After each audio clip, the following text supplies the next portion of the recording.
14 de noviembre de 1847. Plantación Henderson, cerca de Natchez, Mississippi. La familia Henderson al completo, compuesta por 4 adultos y 2 niños, fue encontrada sin vida en su residencia. Mucho antes del amanecer, algo se movió en la quietud. No pisadas, no aliento, sino una presencia que llevaba la muerte consigo. Más tarde la llamarían Rachel Thompson. Con un cuchillo de carnicero apretado en silenciosa furia, se convirtió en la sombra que se deslizaba entre habitaciones, el silencio que rompía cadenas sin previo aviso. Una mujer estimada en 23 años, designada como esclava de cocina desde la primera infancia. Esa noche no obedeció, no rezó, no suplicó. Rachel Thompson golpeó con una certeza que se sentía más antigua que el miedo. Esta es la verdadera historia de Rachel Thompson, una esclava cuya venganza convirtió esa noche en una noche que el sur nunca olvidó. Antes de continuar con el video, deja un comentario diciéndonos de dónde eres y qué hora es allí. Y no olvides suscribirte al canal. La plantación Henderson, establecida en las fértiles tierras que bordean el río Mississippi, aproximadamente 10 millas al sur de Natchez, representaba una típica empresa agrícola del sur anterior a la Guerra Civil. Su producción principal era el algodón, cultivado por una fuerza laboral que ascendía a casi 70 individuos esclavizados. Los registros indican que la plantación estaba bajo la propiedad del señor Elias Henderson, un hombre de 48 años, y su esposa, Clara Henderson, de 45 años. Su unidad familiar también incluía 2 hijos adultos, Thomas y Samuel, de 25 y 22 años respectivamente, y 2 hijas, Elisa, de 18, y Rebecca, de 12. La familia residía en una considerable estructura de 2 pisos, una residencia característica de la opulencia de la región, mantenida por un personal dedicado de sirviente, domésticos esclavizados. La presencia de Rachel Thompson en la plantación Henderson comenzó en sus primeros años. Nacida en la esclavitud, su fecha de nacimiento exacta no está registrada, un hecho común para las personas esclavizadas de la época. La documentación, principalmente listas de inventario y recibos de venta, la sitúa en la propiedad desde aproximadamente 1824. A la edad de 6 años, según la costumbre de la plantación, se le asignaron tareas ligeras dentro de la casa principal, haciendo la transición a la cocina a los 10 años. Su papel como esclava de cocina implicaba la preparación de comidas para la familia Henderson y sus invitados, la limpieza de utensilios culinarios y el mantenimiento del hogar de la cocina. Esta posición, si bien físicamente exigente, también le proporcionaba una proximidad a la familia que los trabajadores del campo no experimentaban, una proximidad que resultaría significativa. El ambiente dentro del hogar Henderson era, según la mayoría de los relatos, de un control omnipresente y una severidad intermitente e impredecible. La familia se adhería a las normas sociales de la época, viendo a su población esclavizada como propiedad. El señor Henderson era conocido por sus estrictas medidas disciplinarias, a menudo implementadas sin previo aviso, muy parecido a una repentina borrasca que desciende sobre los campos. La señora Henderson, aunque exteriormente mantenía una fachada de piedad y domesticidad, demostraba una particular intolerancia a las ineficiencias percibidas, dirigiendo a menudo su disgusto hacia el personal de la cocina. Los hijos, Thomas y Samuel, heredaron la disposición de su padre, con instancias adicionales documentadas de intimidación física y psicológica. Elisa, la hija mayor, exhibía un desdén similar, mientras que Rebecca, la más joven, mostraba una actitud más distante pero igualmente cómplice dentro de 1905. El orden establecido en el hogar.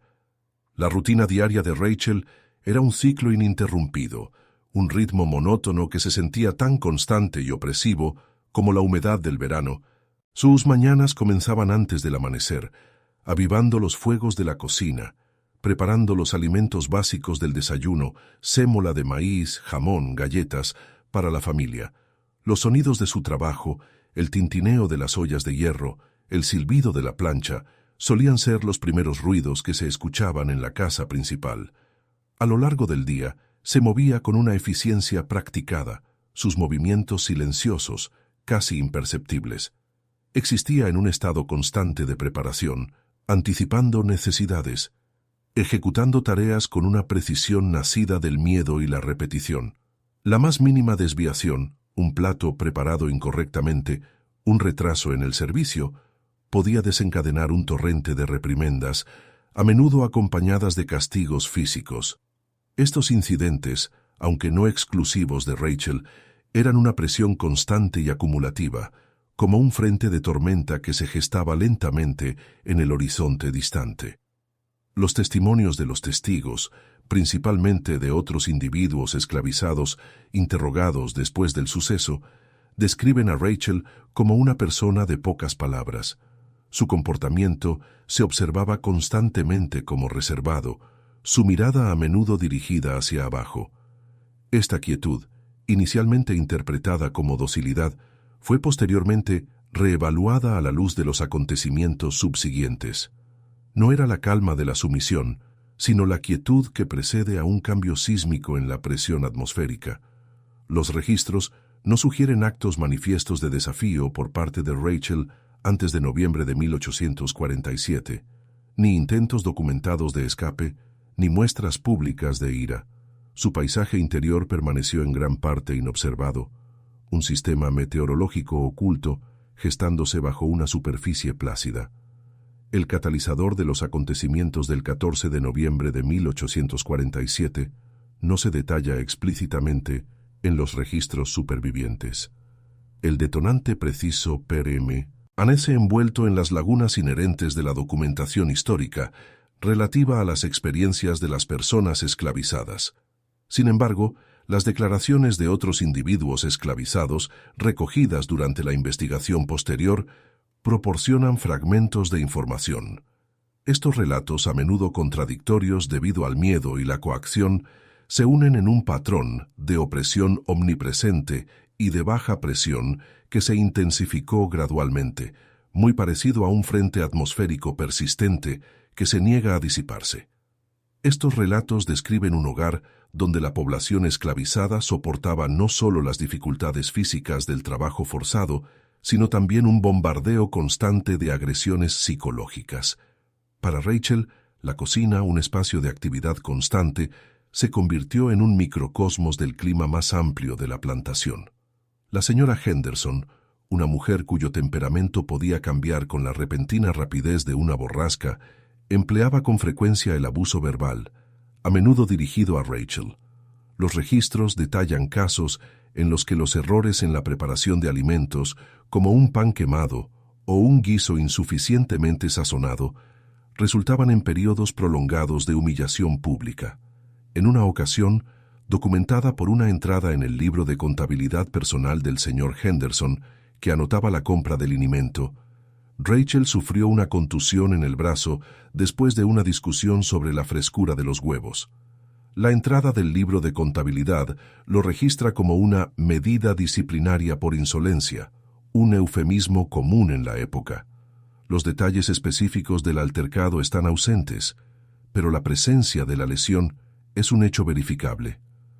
Los hijos, Thomas y Samuel, también contribuyeron a este ambiente opresivo. Thomas, conocido por su naturaleza volátil, era propenso a arrebatos violentos. Un incidente, relatado por un mozo de cuadra esclavizado llamado Elijah durante su interrogatorio, involucró a Thomas golpeando a Rachel con un látigo de montar cuando ella tardaba en traerle una bebida fría. El testimonio de Elijah describió el sonido como un silbido que cortaba el aire, seguido de un golpe sordo, y notó la posterior e inusual quietud de Rachel, como el aire después de un rayo, pesado y silencioso. Samuel, aunque menos abiertamente agresivo físicamente, ejercía control a través de la vigilancia y las amenazas constantes, una forma de intimidación más sutil, pero igualmente omnipresente, similar a una corriente helada constante. El efecto acumulativo de estas degradaciones diarias y la violencia intermitente fue una lenta erosión del espíritu, reemplazada por un resentimiento profundo e inarticulado. El paisaje interno de Rachel, aunque no directamente accesible, puede inferirse a través de las observaciones de quienes la rodeaban. Sus ojos, una vez descritos como meramente observadores, comenzaron a adquirir una cualidad de profundo desapego, una mirada que parecía observar el mundo desde detrás de una nube que se acumulaba. Sus movimientos, siempre eficientes, se volvieron más deliberados, menos reactivos. Esto no fue el desarrollo de la resiliencia, sino la calcificación de un tipo diferente de fuerza, una fuerza forjada en el crisol de la presión sostenida. Lo que no sabían era que un cambio profundo estaba ocurriendo dentro de Rachel. El sistema meteorológico interno, que antes solo producía lluvias aisladas de desesperación, ahora se estaba consolidando. Los informes iniciales de la época no sugieren ningún evento específico y singular inmediatamente anterior al 14 de noviembre que sirviera como un detonante obvio. Sin embargo, un reexamen de testimonios fragmentados y registros de la plantación revela una serie de eventos que, vistos retrospectivamente, parecen haber funcionado como una masa crítica final. Aproximadamente 3 meses antes, en agosto de 1847, se observó que Rebecca Henderson, la hija menor, conversaba con frecuencia con Rachel en la cocina. Estas interacciones, inicialmente interpretadas como curiosidades benignas de una niña, tomaron un giro más siniestro. Se observó que Rebecca a veces saboteaba intencionalmente el trabajo de Rachel, derramando harina o extraviando ingredientes, para luego informar de la negligencia de Rachel a su madre. La consecuencia siempre era una medida disciplinaria adicional. Este patrón de provocación deliberada y castigo subsiguiente, a manos de una niña, introdujo una nueva e insidiosa capa al sufrimiento de Rachel. Era un sistema de presión que se desarrollaba desde una dirección inesperada, apretando el control atmosférico. Luego llegó el momento en que el silencio se convirtió en fuego. Una semana antes del incidente, el 7 de noviembre de 1847, el señor Elias Henderson anunció su intención de vender a la hermana menor de Rachel, Sarah, a un plantador de algodón en Luisiana. Sarah, de 17 años, también había sido esclava de cocina, aunque sus tareas se habían desplazado recientemente a ayudar en la lavandería. La venta fue una medida punitiva, ostensiblemente por un acto percibido de desobediencia de Sarah con respecto a una prenda de vestir rasgada. Para Rachel, este anuncio no fue simplemente una nueva aflicción de sufrimiento. Fue la ruptura del último vínculo familiar que le quedaba en la plantación, un lazo que le había ofrecido un grado mínimo de refugio psicológico. La noticia descendió como un frente frío repentino y severo, helándola hasta la médula. El impacto emocional, aunque no se expresó abiertamente, fue notado por otros individuos esclavizados que describieron el comportamiento posterior de Rachel como inusualmente tranquilo, una quietud que se sentía menos como paz y más como la ominosa calma antes de que un huracán toque tierra. Este detalle, de hecho, sobrevive en las transcripciones judiciales. ¿Crees que la historia de quería llamarla criminal o luchadora? La decisión, cuando se solidificó, lo hizo con la fuerza inexorable de la compresión geológica. No fue un estallido repentino de rabia, sino un cálculo fríamente racional.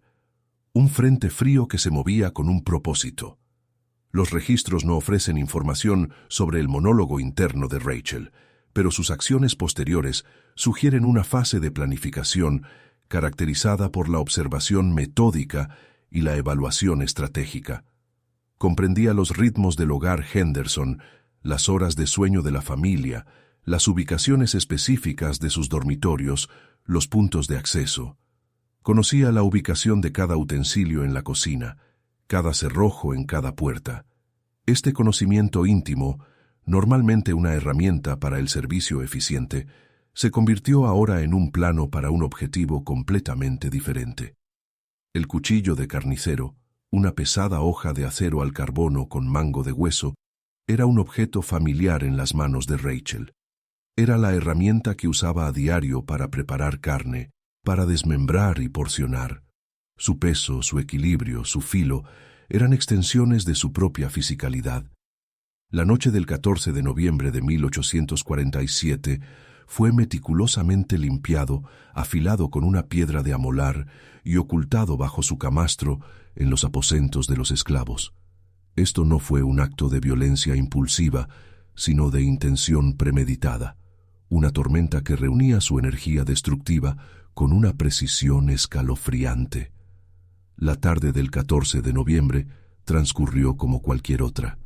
Rachel preparó la cena, pollo asado, verduras cocidas y pan de maíz.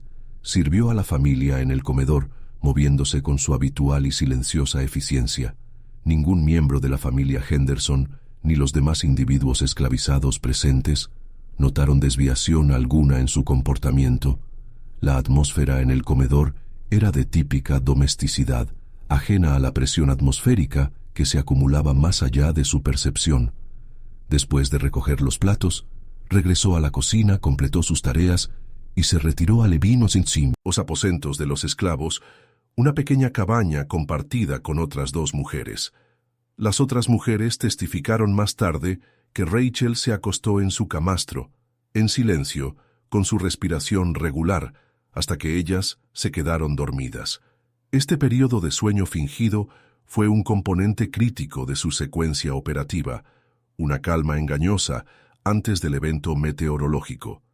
Alrededor de la medianoche, un momento en que la plantación solía estar envuelta en un profundo silencio, solo roto por el canto de los grillos y el croar distante de las ranas, Rachel Thompson inició su plan.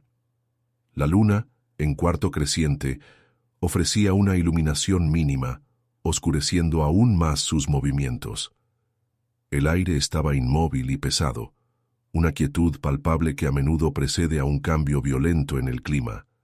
Se movió desde su cabaña hasta la casa principal, una distancia de aproximadamente 50 yardas. Sus pies descalzos sobre la tierra compactada no producían sonido discernible. La puerta trasera de la cocina, típicamente asegurada con un simple cerrojo de madera, le era familiar. La manipuló en silencio. Su entrada a la casa principal fue una entrada al corazón de la tormenta que había estado cultivando. La casa, normalmente un lugar de mando y ruido, era ahora una tumba de sueño desprevenido. El primer objetivo fue Elias Henderson. Su dormitorio estaba en la planta baja, adyacente a su estudio, una elección estratégica que maximizaba su acceso y minimizaba su tiempo de viaje dentro de la casa. La puerta de su habitación estaba entreabierta, una costumbre del señor Henderson en climas cálidos. Entró sin perturbar las corrientes de aire. Los sonidos que siguieron fueron amortiguados, contenidos dentro de los gruesos muros de la casa. Un jadeo bajo y gutural, rápidamente suprimido. Un sonido débil y húmedo, inmediatamente seguido por el olor distintivo de sangre tibia, metálico y acre, que comenzaba a impregnar el aire inmóvil. Los detalles visuales precisos del acto no están disponibles, ya que no sobrevivieron ni estuvieron presentes testigos directos. Sin embargo, el posterior examen forense de la escena describió una única herida profunda, consistente con una cuchilla grande, indicando una acción rápida y decisiva. Rachel luego se movió a la cama adyacente donde dormía Clara Henderson. El patrón de sonido se repitió, una repentina y aguda aspiración, una breve y amortiguada lucha y otro golpe húmedo y percusivo.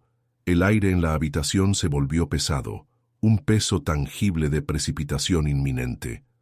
Dime, ¿habrías hecho lo mismo si hubieras vivido esa vida? Comenta sí o no. Rachel subió a la planta superior. La escalera de madera, aunque vieja, no crujió bajo su peso deliberado y medido. Su ascenso fue una subida lenta e inevitable, como un frente meteorológico ganando altitud. Los dormitorios de los niños estaban ubicados al final del pasillo. Thomas y Samuel, los hijos adultos, ocupaban habitaciones más cercanas a la escalera. Thomas Henderson fue el siguiente objetivo. Su puerta estaba cerrada, pero sin llave. El sonido del cerrojo al levantarse fue casi imperceptible, un mero susurro en el silencio opresivo. De nuevo, la secuencia de eventos auditivos. Un sonido ahogado repentino, un frenético crujido de sábanas, seguido de una exhalación pesada y temblorosa que cesó abruptamente. El olor distintivo de la sangre, ahora cobrizo y penetrante, se intensificó en el pasillo. Siguió la habitación de Samuel Henderson. La resistencia, si la hubo, fue mínima. Los informes forenses indicaron patrones de lesión similares, lo que sugiere una metodología consistente y eficiente. El silencio en la casa ya no era meramente la ausencia de sonido. Era una entidad palpable, un vacío que absorbía todo ruido, una calma preternatural antes de la fase final de la tormenta. Las hijas, Eliza y Rebecca, estaban en habitaciones separadas al final del pasillo. Eliza Henderson, de 18 años, fue encontrada en su cama. Los sonidos asociados a este evento fueron descritos por los investigadores post-mortem como un grito corto y agudo, inmediatamente cortado, seguido de un sonido consistente con un cuerpo que colapsa sobre un colchón. Rebecca Henderson, de 12 años, la niña cuyas provocaciones aparentemente inocentes habían contribuido al tormento de Rachel, fue la última víctima. Los detalles de su muerte, como los de los demás, se infieren de la evidencia física. La falta de lucha indicó un final rápido e inesperado. La casa estaba ahora completamente en silencio, una quietud que resonaba con una terrible finalidad. El ojo de la tormenta había pasado. Rachel Thompson regresó entonces a la cocina. El cuchillo de carnicero, con su hoja ahora manchada, fue limpiado meticulosamente de nuevo, esta vez con un trapo áspero y agua, hasta que no quedó rastro visible. Lo devolvió a su lugar designado en el colgador. Este acto de limpieza y reemplazo sugiere un deseo de borrar la evidencia inmediata de sus acciones, de reintegrar el instrumento de muerte a su función mundana.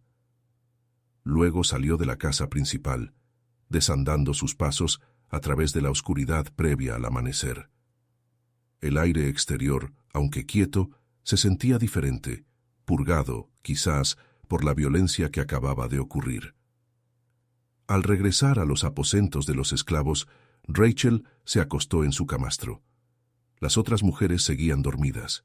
No hubo testigos de su regreso, ni sonidos que indicaran la magnitud de los acontecimientos que acababan de suceder. La investigación oficial, basada en el testimonio de la población esclavizada superviviente, postula que Rachel Thompson, en todas las apariencias, fue encontrada durmiendo plácidamente en su cabaña cuando se dio la alarma poco después del amanecer. El descubrimiento de la familia Henderson fallecida fue realizado por una sirvienta de la casa, una mujer llamada Marta, quien entró a la casa principal para comenzar sus deberes matutinos. Sus gritos, que según se informa, rompieron la quietud del amanecer como un trueno, llevaron a toda la plantación a un estado de alarma aterrorizada. El sheriff local, un señor Jedediah Croft, llegó poco después acompañado por un pequeño contingente de ayudantes.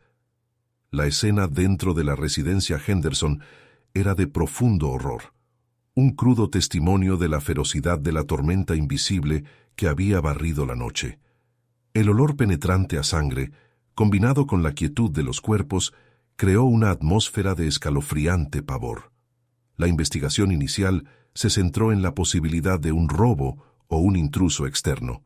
Sin embargo, la falta de entrada forzada, el estado inalterado de la casa, aparte de las víctimas, y la ausencia de objetos de valor robados, rápidamente cambiaron el enfoque. La sospecha, casi inevitablemente, recayó sobre la población esclavizada. Los interrogatorios comenzaron de inmediato, a menudo realizados bajo coacción. Rachel Thompson, según todos los relatos, mantuvo la compostura durante su interrogatorio. Sus respuestas fueron concisas, fácticas y desprovistas de inflexión emocional, un desapego clínico que reflejaba la voz narrativa de este relato. Negó cualquier conocimiento de los hechos, cualquier implicación. Su coartada, que estaba dormida en su cabaña, fue corroborada por las otras mujeres que compartían sus aposentos, aunque bajo la influencia coercitiva del interrogatorio. La ausencia de cualquier evidencia física que la vinculara directamente con el crimen ni sangre en su ropa, ni heridas de defensa, complicó aún más el proceso inmediato. La meticulosa limpieza del cuchillo de carnicero resultó ser un elemento crítico para evitar su incriminación inmediata. Si sigues escuchando, escribe justicia en los comentarios, para saber que eres parte de los que nunca se rinden. A pesar de la falta de pruebas directas, la evidencia circunstancial, combinada con los prejuicios sociales predominantes de la época, significó que Rachel Thompson nunca fue completamente exonerada. Las autoridades locales, incapaces de identificar a un perpetrador externo, albergaban fuertes sospechas. Sin embargo, sin una confesión o una prueba física irrefutable, los cargos directos contra Rachel o cualquier otro individuo esclavizado específico no pudieron ser sostenidos formalmente en un tribunal de justicia. El clima de miedo y el deseo de restablecer el control sobre la población esclavizada eclipsaron la búsqueda de una certeza forense absoluta. Las secuelas en la plantación Henderson fueron de profunda alteración. La población esclavizada restante, ahora sin sus propietarios, enfrentó un futuro incierto. En cuestión de semanas, la plantación fue incautada por los acreedores y su propiedad humana fue dispersada a través de una serie de ventas forzadas a otras plantaciones en todo el sur. Rachel Thompson fue una de las vendidas. Su destino, según consta en una factura de venta fechada el 10 de diciembre de 1847, era una plantación de azúcar en Luisiana, aproximadamente a 200 millas al sur de Natchez. El nombre específico del plantador comprador es legible en el documento descolorido como Monsieur Dubois. Los registros de la plantación de Monsieur Dubois son fragmentados e incompletos para los años siguientes. Existe una entrada en una lista de inventario de 1848 para una trabajadora de cocina comprada a la herencia Henderson, llamada Rachel, aproxi 24 años. Sin embargo, más allá de esta única entrada, Rachel Thompson desaparece del registro histórico. No hay más menciones de ella en la plantación de Dubois, ni registros de su venta, muerte o escape. Es como si, habiendo completado su terrible obra, simplemente se hubiera disipado en la densa humedad del paisaje sureño, un fantasma de una tormenta que había pasado, dejando solo devastación a su paso. Sin embargo, la historia de la masacre de la familia Henderson persistió. Se convirtió en una narrativa susurrada entre las comunidades esclavizadas, un cuento transmitido a través de generaciones, a menudo embellecido, a veces distorsionado, pero siempre conservando su verdad central. Un profundo acto de retribución contra un sistema opresor. Para la población blanca, se convirtió en un cuento con moraleja, un refuerzo de los peligros percibidos de los levantamientos de esclavos, alimentando la paranoia que se apoderó del sur en las décadas previas a la Guerra Civil. Sin embargo, incluso en estos relatos distorsionados, la figura de la tranquila esclava de cocina, Rachel Thompson, permaneció central, una fuerza escalofriante y enigmática. Su desaparición creó un misterio histórico. Escapó de la plantación de Dubois, encontrando la libertad en la vasta e indómita naturaleza o en las redes subterráneas de resistencia. Murió, quizás por las duras condiciones del cultivo de azúcar, su nombre perdido entre los innumerables otros que perecieron sin registro, o simplemente se convirtió en otro rostro entre la multitud, su identidad subsumida por el anonimato de la esclavitud, su pasado un secreto que llevó hasta su último aliento.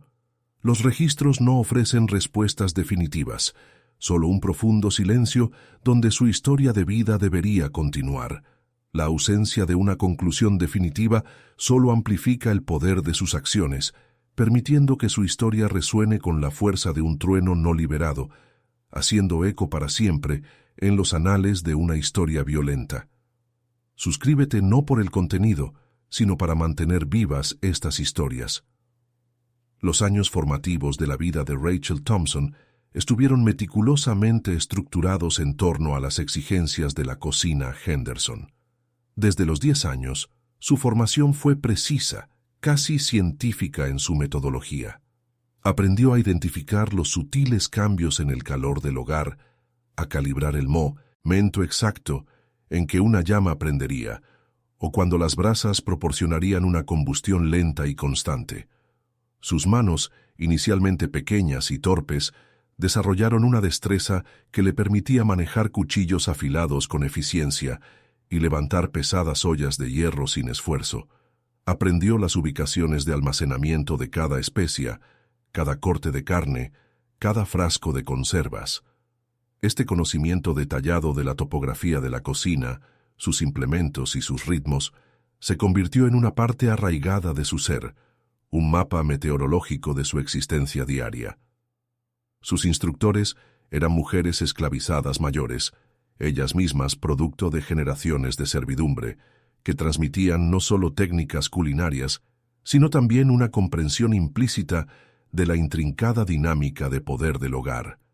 Rachel observaba las preferencias dietéticas de la familia, sus rutinas para las comidas, sus horarios preferidos para las bebidas. Notaba los platos específicos utilizados para ocasiones particulares, la colocación de la plata, la temperatura preferida del agua para lavar. Esta observación continua, una recopilación constante de datos atmosféricos minúsculos, grabó un plano mental detallado del hogar Henderson. Era una educación silenciosa en vulnerabilidades, aunque en ese momento, tal interpretación estaba más allá del alcance de su propósito percibido. El clima de miedo generalizado en la plantación Henderson no fue un evento repentino, sino un sistema constante de baja presión que oprimía a cada individuo esclavizado. Se manifestó no solo en actos directos de violencia, sino también en la amenaza sutil pero potente de su inminencia.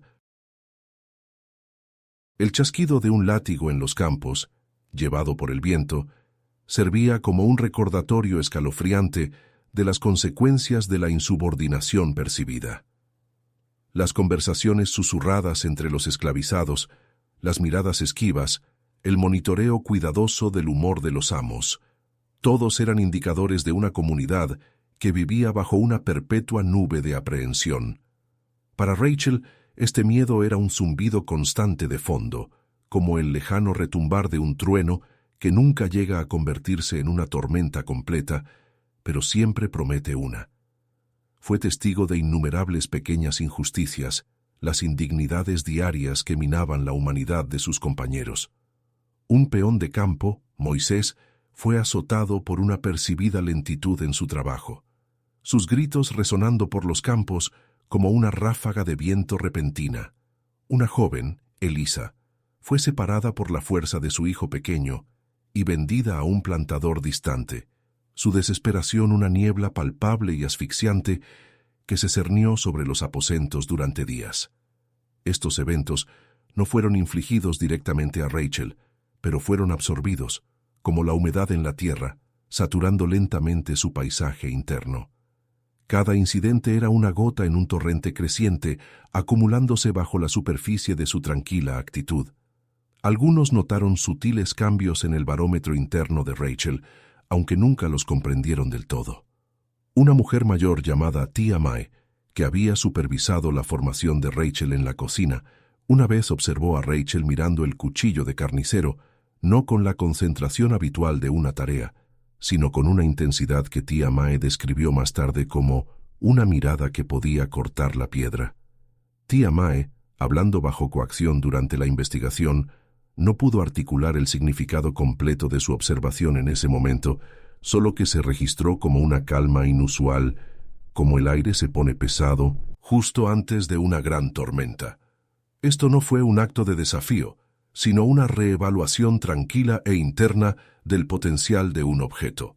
Otra instancia, que ocurrió aproximadamente 6 meses antes de la masacre, involucró una tormenta particularmente severa. Un poderoso huracán había barrido la tierra, causando daños significativos a la cosecha de algodón y a varios edificios anexos. Durante el caos, mientras el viento aullaba como una banshee y la lluvia azotaba la casa principal, Rachel fue encargada de asegurar que los fuegos de la cocina permanecieran encendidos para dar calor y cocinar. Mientras la familia Henderson se acurrucaba en el salón, expresando su miedo y frustración, Rachel se movía por la cocina con una inusual sensación de propósito. La tormenta exterior parecía reflejar una tempestad interna dentro de ella. Más tarde, cuando un roble cayó, rozando por poco los aposentos de los esclavos, se observó que Rachel no mostraba ninguna reacción externa, su rostro una máscara de observación desapegada, como si el caos externo fuera meramente un reflejo de un sistema interno más profundo. Este incidente, aunque aparentemente menor, demostró un cambio profundo en su capacidad de respuesta emocional a los estresores externos, una creciente capacidad para funcionar en condiciones extremas. La noticia de la inminente venta de Sarah, transmitida en la cocina por la señora Henderson con un aire de desapego, fue la última y crítica caída de presión. Para Rachel no fue meramente la pérdida de una hermana, sino la ruptura de un frágil refugio emocional. Sarah había sido una presencia estabilizadora, un pequeño consuelo compartido en un mundo de omnipresente incomodidad. Su partida representó la ruptura final de un ancla, dejando a Rachel a la deriva en un mar de desesperación. El anuncio fue una corriente ascendente repentina y violenta, atrayendo todos los resentimientos y observaciones acumulados a un sistema de tormenta cohesivo y único. Tras la masacre, el viaje de Rachel Thompson a la plantación de Dubois en Luisiana se llevó a cabo bajo las condiciones estándar para el traslado forzoso de personas esclavizadas. Formaba parte de un grupo de 20 individuos encadenados por los tobillos y las muñecas, que marcharon por tierra durante varios días. El viaje fue arduo, marcado por una alimentación infrecuente, la exposición a los elementos y la amenaza constante de violencia por parte del capataz. El paisaje cambió de las colinas ondulantes de Mississippi a las llanuras planas y aluviales de Luisiana, un viaje monótono bajo un cielo indiferente. Durante este tránsito, Rachel mantuvo el mismo comportamiento tranquilo, casi imperceptible, que la había caracterizado en la plantación Henderson. Caminó en silencio, con la mirada fija hacia adelante o hacia abajo. El tintineo de las cadenas, los murmullos bajos de sus compañeros cautivos, el crujido del vagón que transportaba los suministros, estos sonidos formaron el telón de fondo auditivo de su quietud interna. Otros individuos esclavizados en el viaje relataron más tarde su inquebrantable compostura, describiéndola como una calma más profunda que cualquier desesperación, una quietud que parecía desafiar la turbulencia física y emocional de su situación. No era la calma de la resignación, sino la quietud de un sistema meteorológico que había descargado su energía y ahora avanzaba su potencial destructivo temporalmente agotado, pero no olvidado. A su llegada a la plantación de azúcar de Monsieur Dubois, Rachel se integró inmediatamente en la fuerza laboral. La propiedad de Dubois, ubicada cerca del pueblo de New Iberia, era una operación a gran escala, dedicada por completo al cultivo y procesamiento de caña de azúcar. El trabajo era notoriamente brutal, caracterizado por largas horas bajo el implacable sol de Luisiana. Las afiladas e implacables hojas de la caña y el intenso calor del ingenio azucarero durante la temporada de cosecha. El clima en sí mismo era un desafío perpetuo, húmedo, opresivo, puntuado por repentinas y violentas tormentas que podían inundar los campos y perturbar las operaciones. Rachel fue asignada inicialmente a las cuadrillas de campo, un cambio significativo de su papel anterior como esclava de cocina. Este cambio requirió una rápida adaptación a nuevas exigencias físicas. Trabajó junto a hombres y mujeres bajo la atenta mirada de capataces severos. El trabajo era implacable, el ritmo de cortar y cargar caña, un ciclo implacable. A pesar del cambio, su compostura interna se mantuvo. No hay registros de que se rebelara, intentara escapar o mostrara cualquier signo externo de los profundos acontecimientos que habían precedido su llegada. Se movía por los campos de caña de azúcar con la misma silenciosa eficiencia que había demostrado en la cocina de Henderson, sus movimientos precisos, su rostro ilegible, como un cielo desprovisto de nubes. Más tarde, debido a su demostrada aptitud para la organización doméstica y su experiencia previa, fue reasignada a la cocina de Dubois. El ambiente era similar al de Henderson, aunque la escala era mayor, sirviendo a un hogar más extenso y a invitados frecuentes. Aquí, sus habilidades en la preparación de alimentos y la gestión de una cocina fueron nuevamente utilizadas. Sin embargo, incluso en este entorno familiar, Rachel siguió siendo un enigma. Cumplía sus deberes diligentemente, hablaba solo cuando se le dirigía la palabra y nunca ofrecía opiniones no solicitadas. Su presencia era como un cambio apenas perceptible en la presión atmosférica, notado por algunos, pero nunca completamente comprendido. La única entrada de inventario de 1848 es la última documentación oficial de su existencia, la investigación de la masacre de la familia Henderson, dirigida por el sheriff Croft, fue un testimonio de las limitaciones de la ciencia forense a mediados del siglo XIX y de los profundos prejuicios raciales de la época. Croft y sus ayudantes llevaron a cabo extensos interrogatorios a cada individuo esclavizado de la plantación. Las entrevistas eran a menudo agresivas, alimentadas por una presunción social de culpabilidad entre la población esclavizada.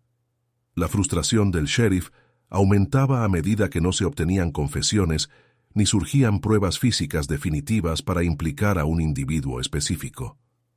La ausencia de entrada forzada y de objetos de valor robados continuó desconcertando a los investigadores, desafiando sus suposiciones iniciales de un robo común.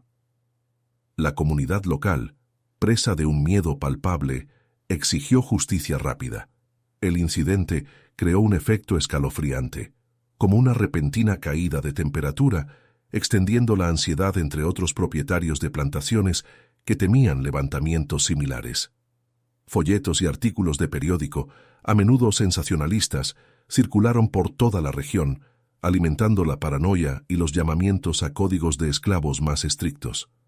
El sheriff Croft, bajo una inmensa presión pública, se vio finalmente obligado a concluir la investigación oficial sin acusar formalmente a nadie de los asesinatos.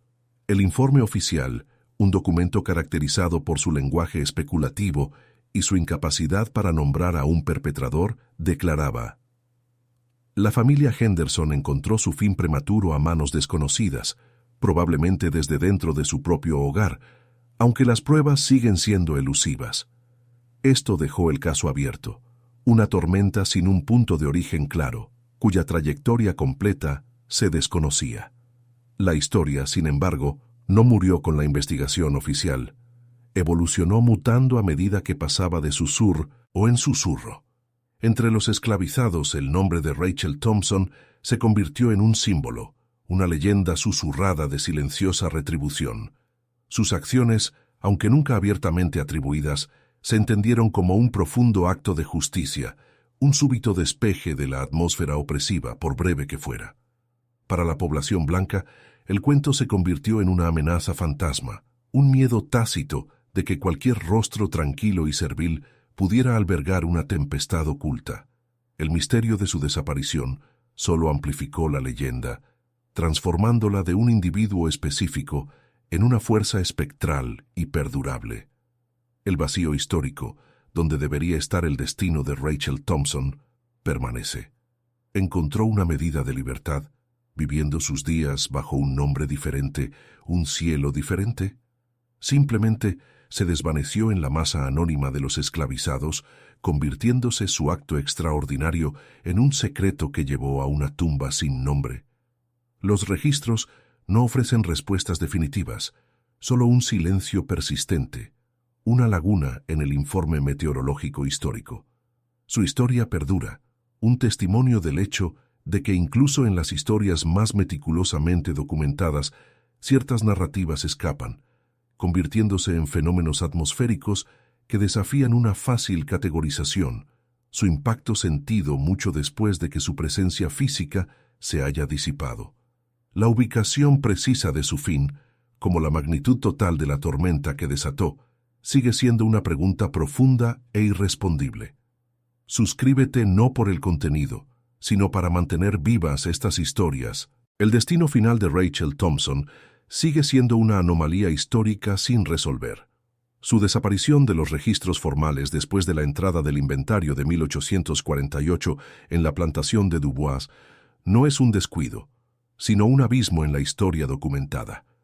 Ya sea que sucumbió a las brutales condiciones de la producción de azúcar, escapó a un santuario desconocido o simplemente se desvaneció en las vastas vidas indocumentadas de la población esclavizada, su trayectoria después de la masacre de Henderson es una página en blanco.